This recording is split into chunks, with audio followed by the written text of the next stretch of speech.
nakita ako nung tao ni Senator Soto. So napasok ako, sabi ko, "Ops, mali pala. Ano bang ginagawa niyo rito?" So, ang unang tanong sa akin, tama-tama kasi pag-uusapan namin na kung sakali magkaroon ng charter change, baka pwedeng request ng Speaker of the House kung pwedeng increase yung number of senators to 36 from 24. Confirm na probably ako yung sinasabi ni Lito Banayo na source. Senator Ping Lacson, please. Thank you, Madam President. My name was mentioned by the distinguished minority leader, and I confirm that I witnessed a portion of their conversation. I think present during that discussion, of course, the minority leader, Speaker Boji D, the Deputy Speaker, I think Hernandez, and the former Secretary of the Senate, Dong Mendoza. Nagkamali po ako ng pasok kasi I was about to attend a board meeting in the same area, and nakita ako nung tao ni Senator Soto. So napasok ako, sabi ko, "Ops, mali pala. Ano bang ginagawa niyo rito?"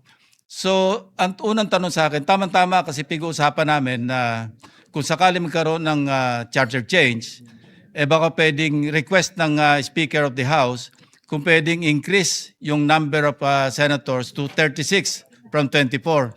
Ang naging role ko naman doon, kasi tama-tama, ilan ba yung kwarto doon sa Senate building? Sabi ko, 65, kasi yun ang request ni Senator Pimentel at that time. He was also thinking of increasing the number of senators. So, 36 lang kailangan. So, after that, and I confirm na probably ako yung sinasabi ni Lito Banayo na source, because immediately or the following Thursday, we used to have this Thursday eating club attended by Lito Banayo, Gringo Hunasan, and several other personalities. Some former senators, former congressmen, incumbent congressmen, sometimes Governor Rodito Albano would be there, ex-Congressman Suplico, and several others. So, ako naman, walang,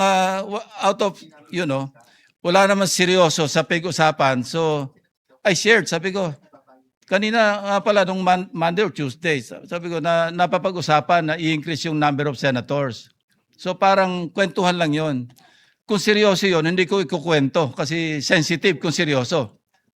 And I also confirm the manifestations of several of my colleagues in the minority na never naming napag-usapan yan in as many caucuses that we held or we had in different places. Ang pinag-uusapan po lang namin, Madam President, kung paano natin isasalba yung integridad, yung dignidad, yung reputasyon ng Senado. Wala po kami ibang pag-uusapan na kaya kami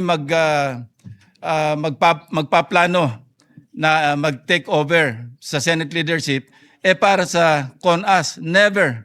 I confirm their earlier statements, Madam President. So, kanina nabanggit ni Minority Leader Tito Soto na ang unang press statement ng ating distinguished Senator from Ilocos Norte, kaya raw babaguhin yung age of qualification.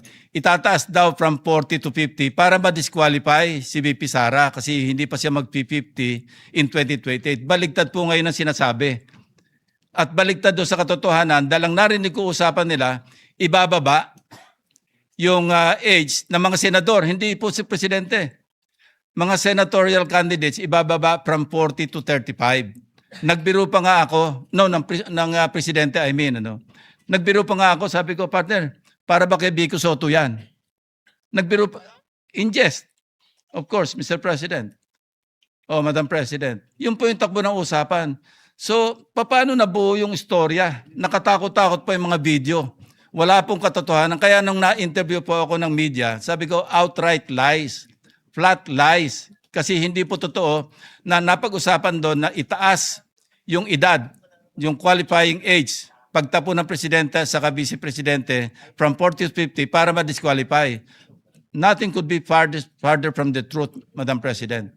So with that, I support the motion of the former Senate President, former Majority Leader Mig Subiri, na to strike off the record yung mga portions na offensive sa mga kapwa natin senador, Mr. Yeah, minus the whole video. I support that motion, Madam President.